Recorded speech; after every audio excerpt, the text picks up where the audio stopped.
이제 시작입니다. 네, 시작했습니다. 오늘은 원리 대구에서 폭염이 터져가지고 40도 후반으로 오르기 선생님들도 있고 충남 대덕과학관인가 거기에서 과학 전공원님이 오셔가지고 독특한 날이기도 합니다. 그래서 여기에서 강의를 원래 이런 식으로 해도 되고 방에서 해도 되는데 지난주에 여기를 만 이틀에 걸쳐 열심히 치워주는 오늘 모고를 생각해서 아무도 여기서 해야 되고 제가 우기였어요. 여기 있었는데 사실은 여기가 집의 높이가 높아가 더 시원합니다. 있어보면 어깨가 시원하게 느껴집니다. 자꾸 시간이 지나면. 자, 그거는 뭐 그렇고, 오늘은 원어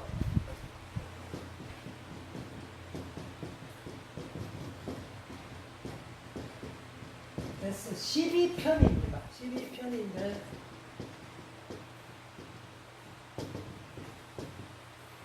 안년을 하게 됩니다.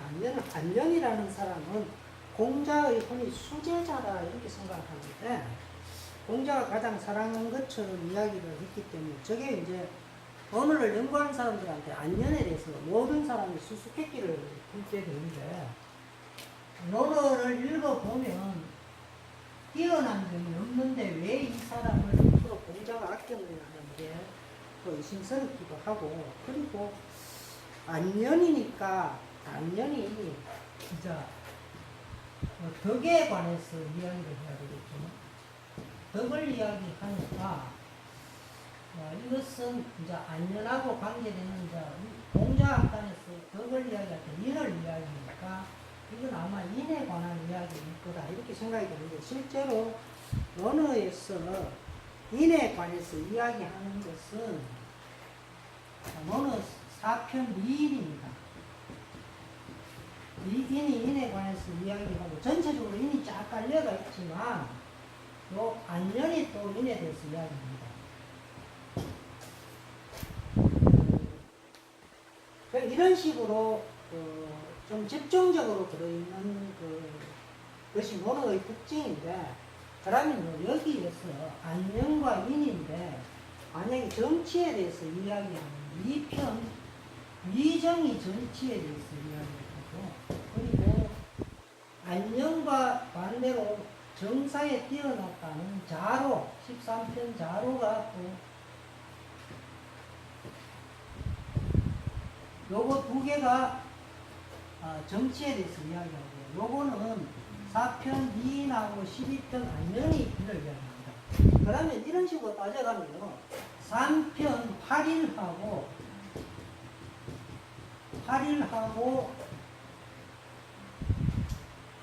10편 상당히 또 예를 이야기합니다. 이렇게 이제 짝을 짝짝만 풀 수가 있는데 이것을 제가 왜 대부분 사람들은 어느 강의할 때 안면은 훌륭하고 어떻고 인은 어떻고 이렇게 막 이야기하는데 저는 그런 거는 따지지 않고 이런 형식을 자꾸 찾자 이렇게 말하면 언어를 편찬할 때 형식을 알게 되면 언어를 보다 더 정확하게 알 수 있다는 거죠.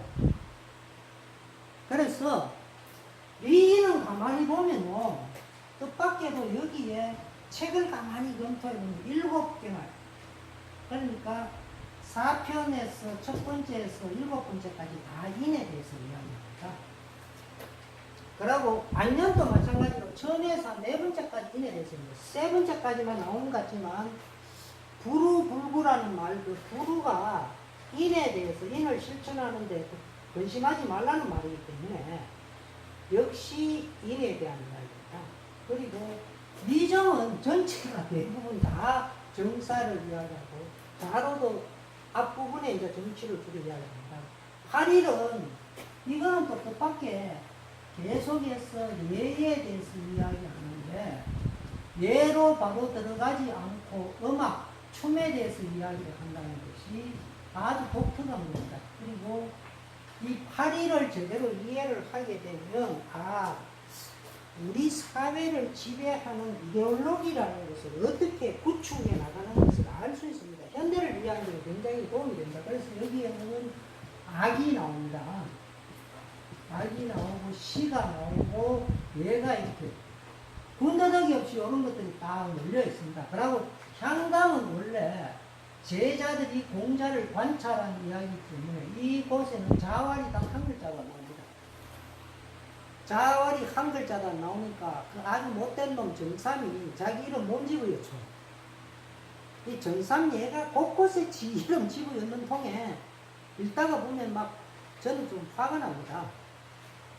왜 화가 나느냐면 공자의 가르침하고 너무 어긋나는 말을 많이 하기 때문에 이래도 좋은가 하는 것 때문에. 그런데 향당이는 자활은 이제 나오지 않습니다. 그러나 여기에 예에 관한 공자가 평소에 생활하는 모습, 이런 예는 뭐 에티켓이라고 해야 될까 아니면 매너라고 해야 될까 그런 거고, 그 다음에 때로는 향당에 나오는 이야기들은 상례를 이야기하는데 이 상례가 참 우리가 기억해야 되는 것 중에 하나인데 상례와 제례가 나옵니다. 공자는 제례는 크게 강조하지 않는 요거는 반드시 강조해요. 그리고 예라는 것이 뭐냐 하는 이데올로기 측면에 대한 이야기와 요거하고 요거를 다 많이 두 개를 따져보면 합니다. 그래서 여기 계시는 분들한테는 언어를 직접 연구하는 것은 아니지만 또 나중에 제 강의가 빌미가 되어서 저는 세상 속으로 나간다고 생각합니다. 제가 어제 시를 하나 쓰고 난 후에 제목을 붙이기 위해서 색불이공이라는 글자를 찾아가지고는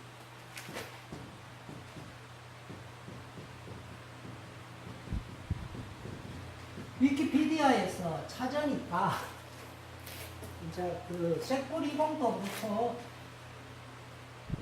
색적 시공도 그렇고 이런데 이거를 그래도 이 사람은 섹스라고 하지 않고 포음이라고 이야기한 것만 해도 대단한 발전인데, 그런데 이거를 뭐 번역하지 못해가 포음이죠 not empathy라고 해놨더라고. 서양 사람이나 동양 사람이나 철학에 대해서는 기초가 굉장히 높다. 불교 철학은 한국 철학과 달리 세계 철학인데 세계 철학도 이해하지 못하고 또 저쪽에 서양에서는 불교에 대한 지금 붐이 일어나고 있답니다. 당신들 그 붐이 일어나면 뭐냐? 뭐 공부를 이새끼 엠퍼티 is not 폼 이래야 이런 번역도 아무것도 안 줘. 그래서 하다 안 돼가지고 제가 산스크리트에서 전혀 모르는데 그거 원문 찾느라고 한 2~3시간 헤매가지고 바꿔놨습니다. 틀린 건 옮겨줄 수가 없으니까. 그런데 제가 한 20년 전부터 공적 시색 이거는 이런 뜻이 아니다. 색적 시공은 구체적이고 일반적인 현상은 일반화를 통해서 이해할 수 있다. 이렇게 해놨더니 한국 학자들의 논문에는 그런 것들이 상당히 많이 있는 것 같아요. 그래서 이 부분은 우리 철학이 서양이나 중국 철학보다 좀 낫구나. 이런데 이제 제 글은 반드시 저는 퍼져나간다고 믿습니다. 안 나간다고 절대 생각하지 않습니다. 지금 뭐 많은 사람이 가르치건 안 가르치건 그거 아무 상관없이 그래서 이제 이런 것 때문에 이것도 연구하는 방식이 이런 식으로 접근을 해야지 막 아니면은 어떤 사람이가 이는 무엇이다 내가 막 혼자 개거품 물어버리면 멋있는 개거품에 반할 수는 있지만 언어를 이해하는 방식은 아니죠. 며칠 전에 노회찬이가 죽었는데요. 머리 그 뽀글머리 한 놈 있죠. 이상한 놈 이런 이상한 놈인데 나이가 남자 나이 60이 돼가지고 뽀글머리 하는 술집 바텐더밖에 없습니다. 그 사람이 지가 상주래요. 황당해서. 노회찬의 상주 누굽니까? 아들이 돼야 되는데 아들이 없으니까 아내가 돼야 돼요. 차이나에 그런 근거가 없으면 당신이 민주주의를 위해서 헌신해라 상주를 시켜야 되죠. 지가 왜 상주합니까? 그 상주하는 거는 뻔하죠. 상주를 해야 텔레비에 노출이 많이 되는 거죠. 이 사람은 천박한 거는 말로가 표현할 수가 없는데, 제가 오늘 이 이야기를 하는 거는요, 형식을 갖추지 않으면 본질에 접근을 할 수 없습니다. 이거하고 똑같습니다. 예를 들어서 우리 이방 생각을 해봅시다.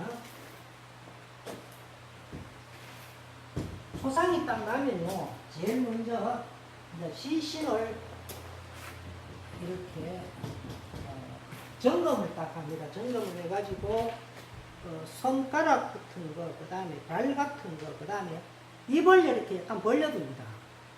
굳어지면 이거 못 벌리기 때문에. 그럼 입은 왜 벌려두냐? 입 안에 뭐 옥이라든가 굿을 뭐, 그 다음에 쌀 같은 거 집어넣으려고.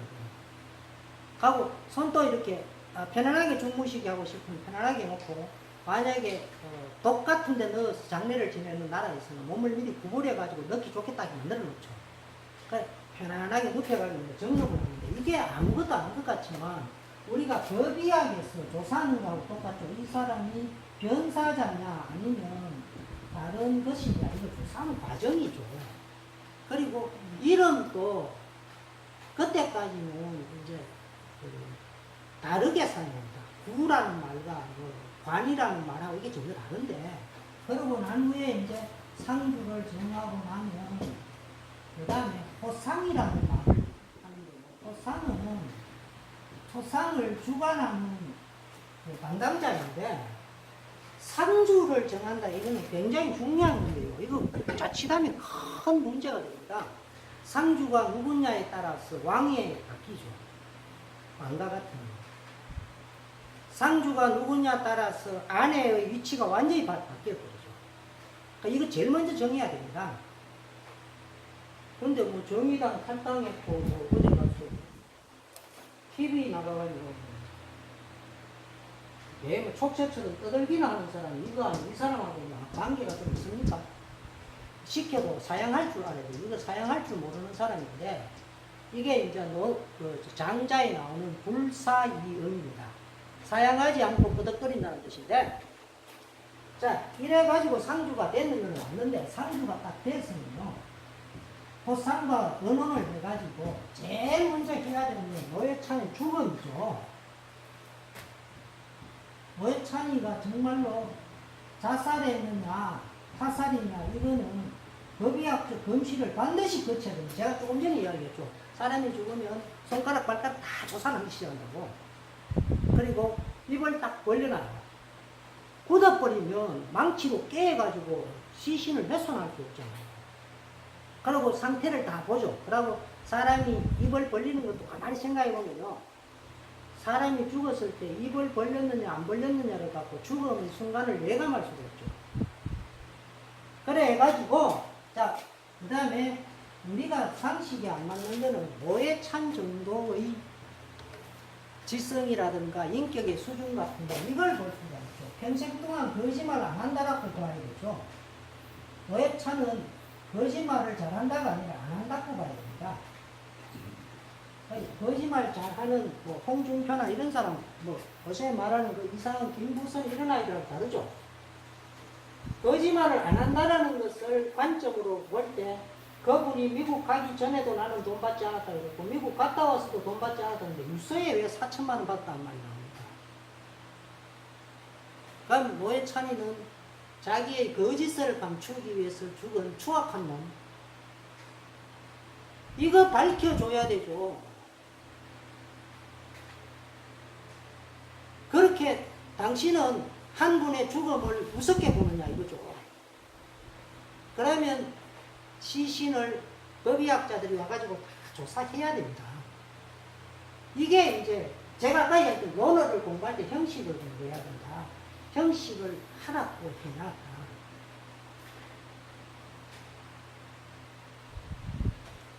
이걸 다 조사를 하고 나면 사실 노회찬 같은 분이 그 궁핍 속에 살아간 분이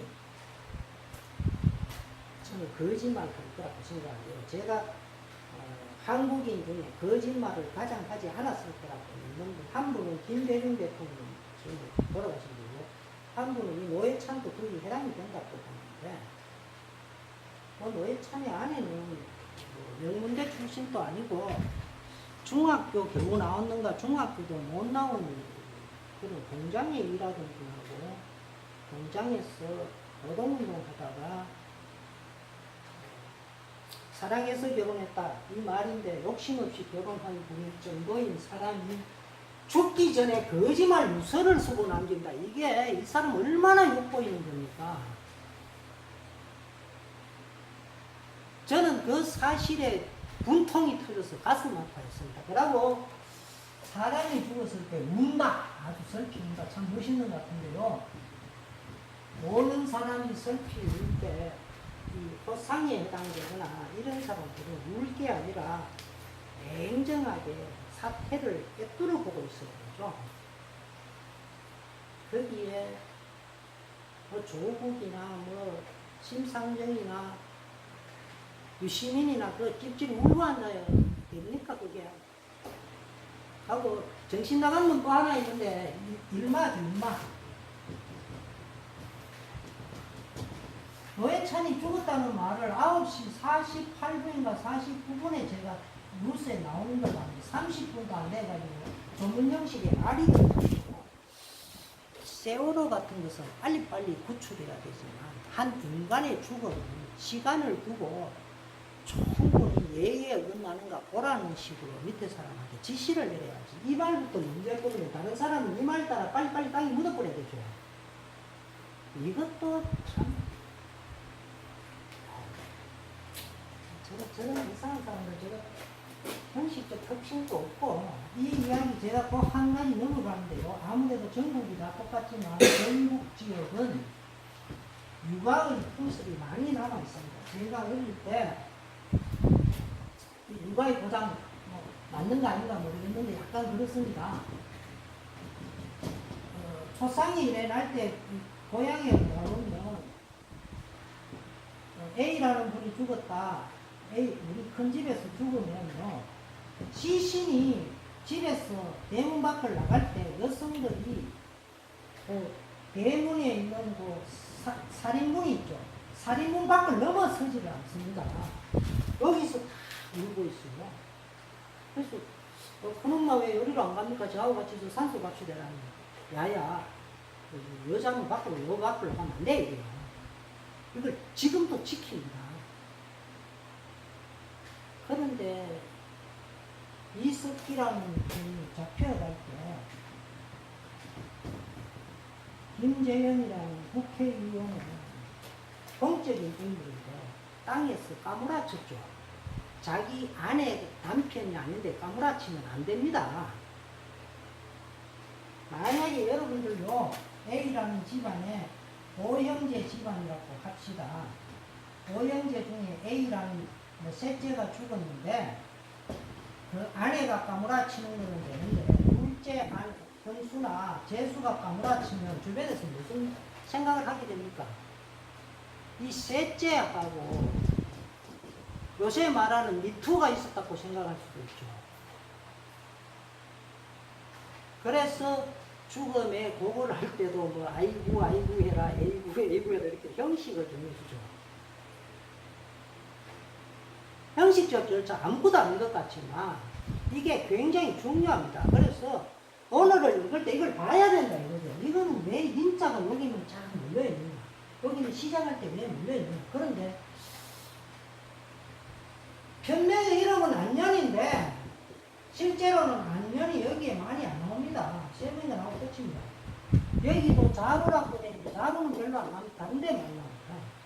안년은 11편 선진에만 나옵니다. 이건 또 왜 이러냐.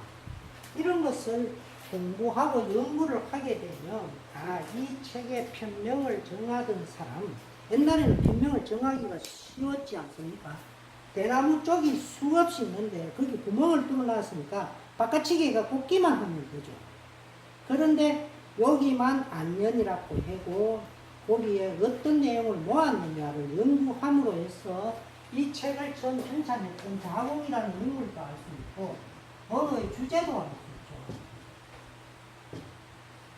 그래서 제가 이 형식에 관한 문제 가볍게 넘기면 안 된다. 그리고 또 공자가 그 말을 했습니다.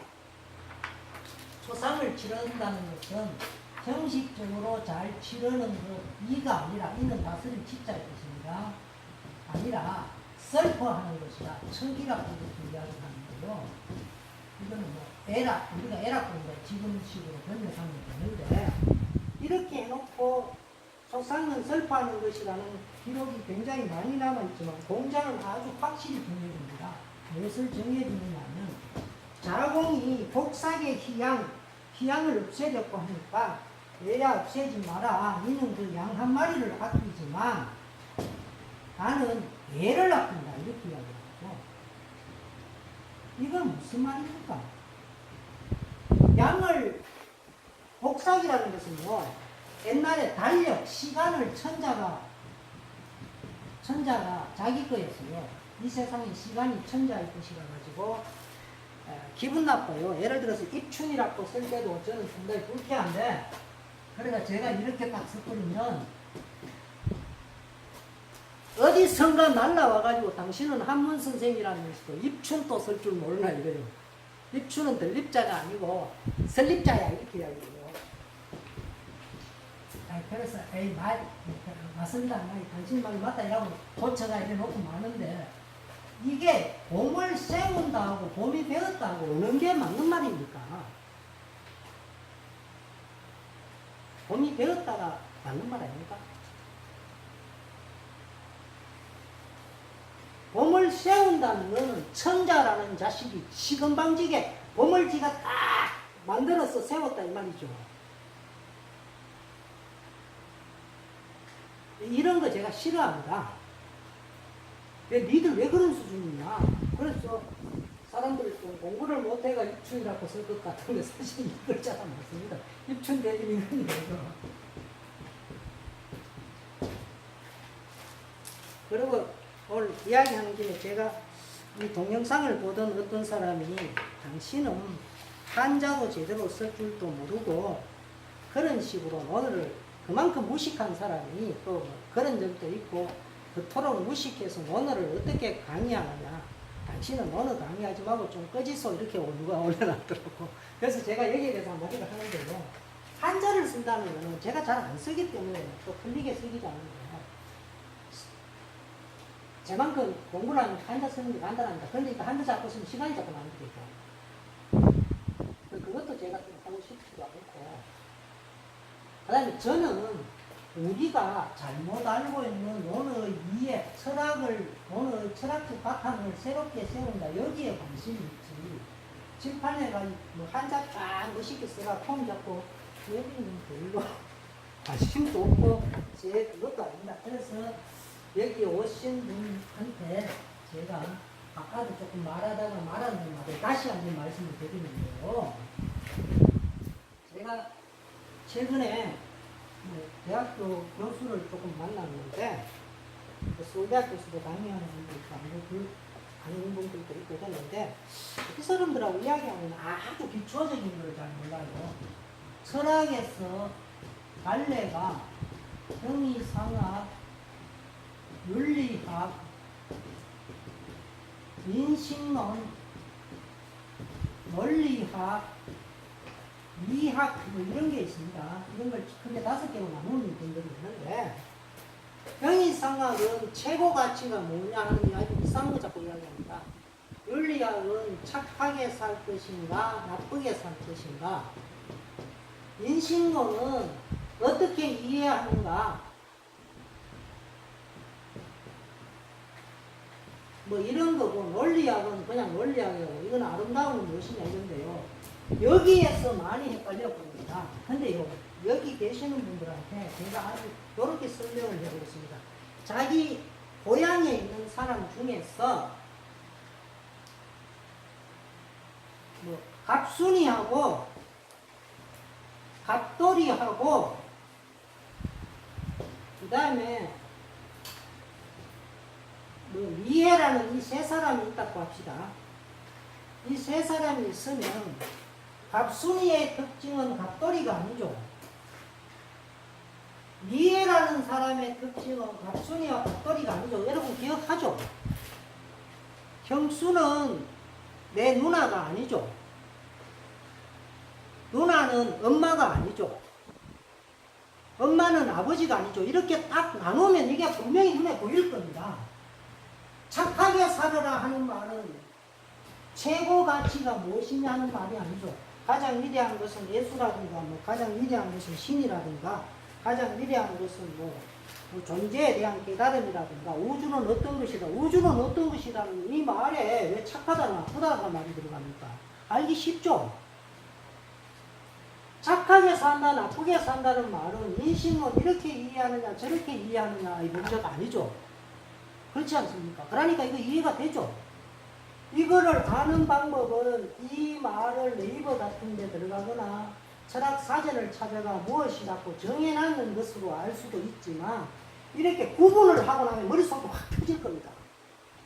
금강경은 가만히 읽어보면요.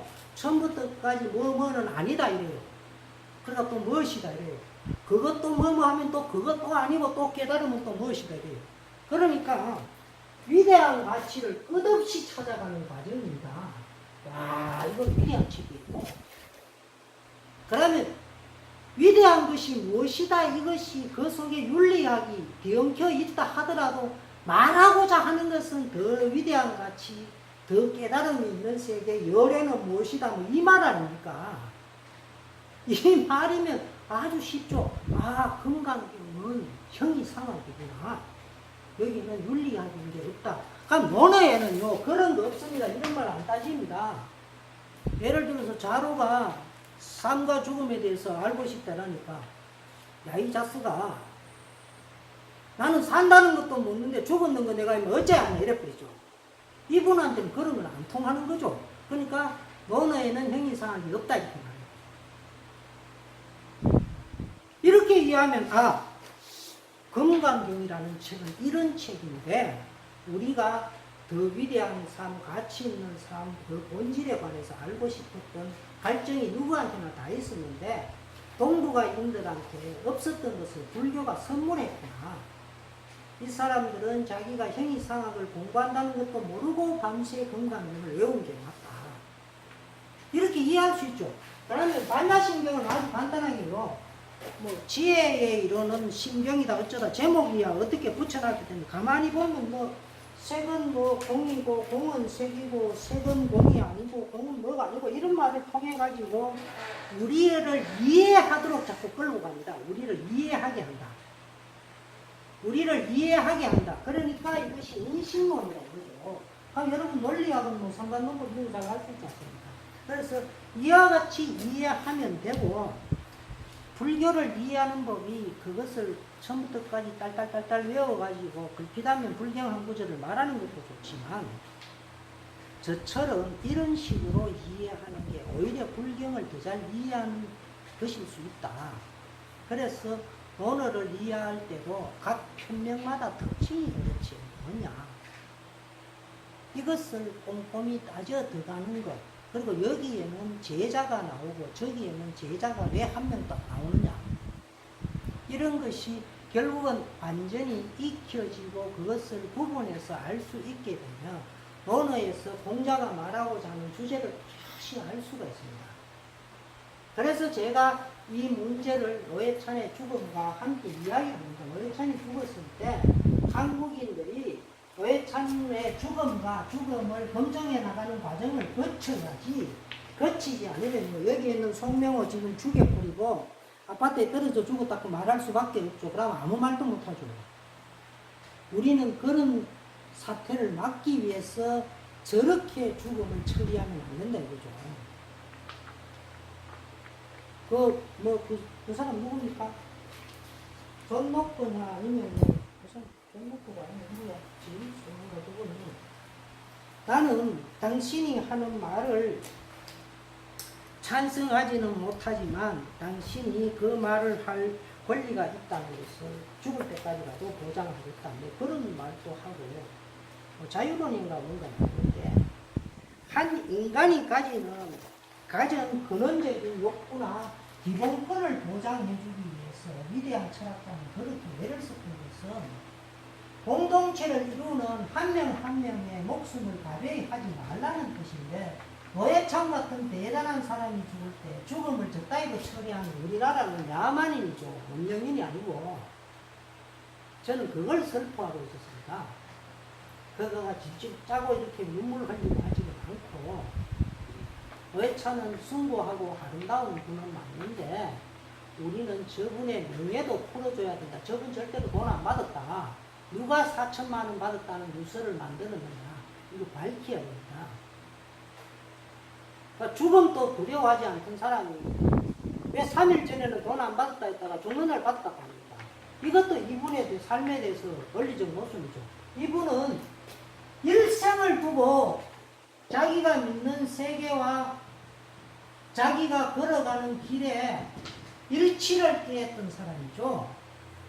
그래서 더운 막 찬밥 마다하지 않고 옷을 사 입어도 돈 주고 사지도 못하고 아파트에서 재활용품으로 내놓는 것도 주소화가 있고 이렇게 한 사람이 4천만 원을 왜 받았겠느냐 이거예요. 고인을 정말 너무 모욕되게 한다. 그것도 당정마다 시민이 심상정이 있다 얘들이 한 짓이다 이거죠. 니들 텔레비 한 번 더 나오는 거 TV 찰거머리 자식들 그래 살아. 니들은 저 아름다운 분의 발끝에 낀 때만큼도 안 된다 이거죠.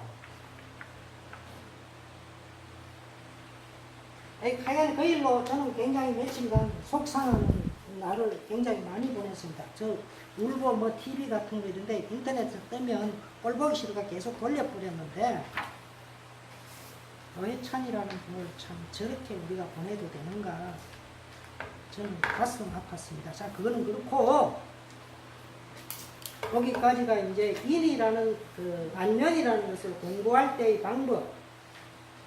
자 이것을 제가 쭉 이야기했습니다. 그리고 또 두 번째 쪽에요. 한 장을 넘기면 무엇이 나오느냐 하면 제가 뭔가를 이렇게 이야기하고 발표할 때는 자료를 책에 있는 것을 꼼꼼히 하나도 없이 다 조사합니다. 그래가지고 상례를 치르는 방법이라든가 예를 어떻게 받아들였던가 이러한 것들을 꼼꼼히 전부 다 조사를 다 해놓고 방금 말을 했습니다.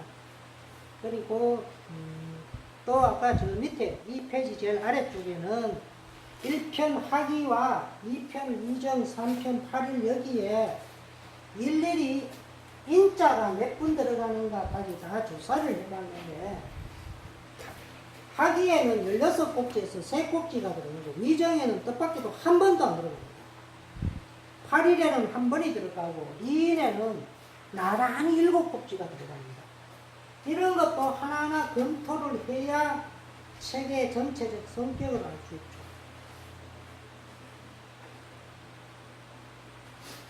자, 하여간 그건 그렇고 제일 첫 번째는요. 이게 우리가 국어 교과서나 국민윤리 교과서에 소개되는 바람에 인에 대해서 이해하지 못하게 하는 첫 번째 장애물을 만나게 되는데요. 이 인의 제일 첫 번째 안면이 인에 대해서 물으니까 걷기 동네다 하면 아주 알듯 말듯한 말을 했는데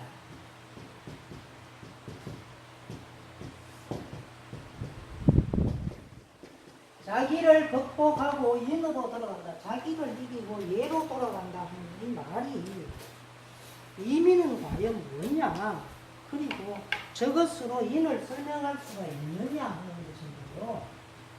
제대로 설명하면 이거하고 말이 통하는데 제대로 설명하지 못하면 안 되죠.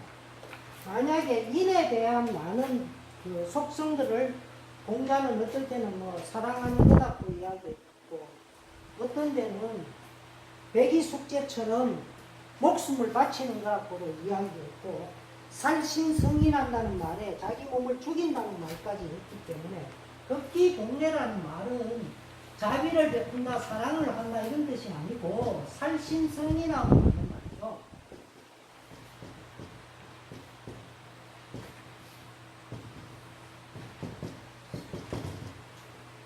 살신성인하고 하는 말인데 그러니까 이를 여기서 올바른 것이라고 이해를 하고 나면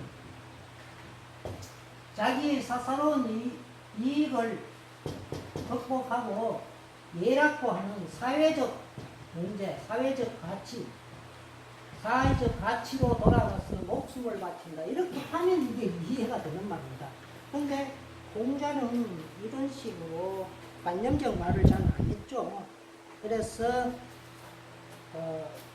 안전한테 또 좀 묻고 싶다 그러니까 얘가 아니면 보지도 말고 듣지도 말라 이렇게 했는데 이 왜라는 것이 바로 사회적 가치, 이데올로기하고 관계된 거다. 이런 것하고 관계지어서 생각을 하면 이건 좀 맞는 말입니다. 그런데 이상하게도 안중근 의사가 남긴 윤목에는 극기봉에는 들어있지 않습니다. 자, 그 다음에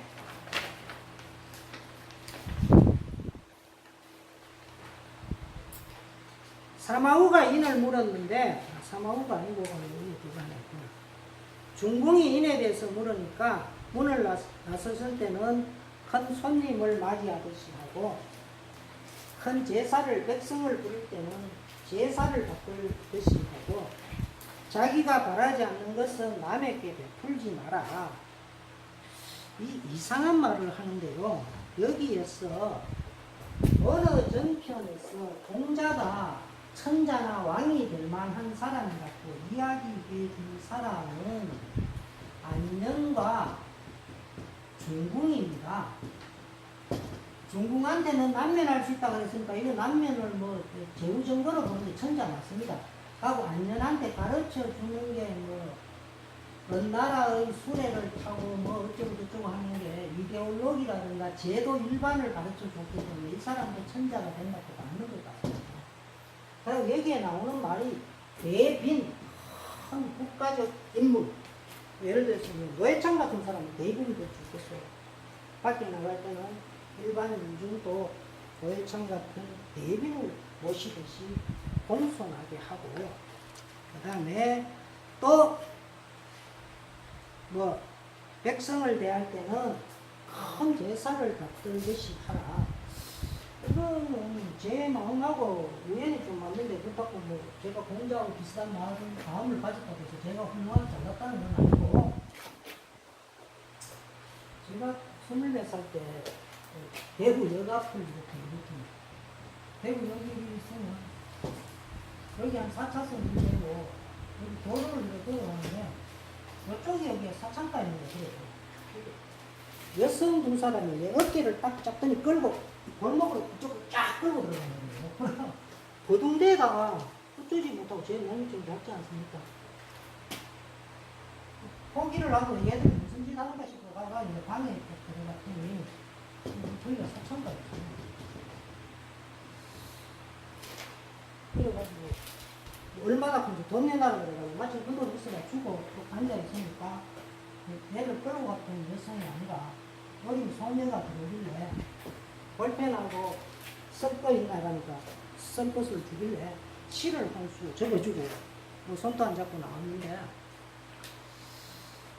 사람을 대할 때 누구를 대해야 되는가 하면 저는 마치 어린 시절 좋은 집안에서 이렇게 품격 있는 교육을 받고 있는데 품격이 있든 없든 그런 식으로 대해야 됩니다. 그러면 저는 거기에서 아무 실수도 없었고 그냥 적어준 19절이 지금도 약간은 기억이 나는데 그러니까 그냥 나왔습니다.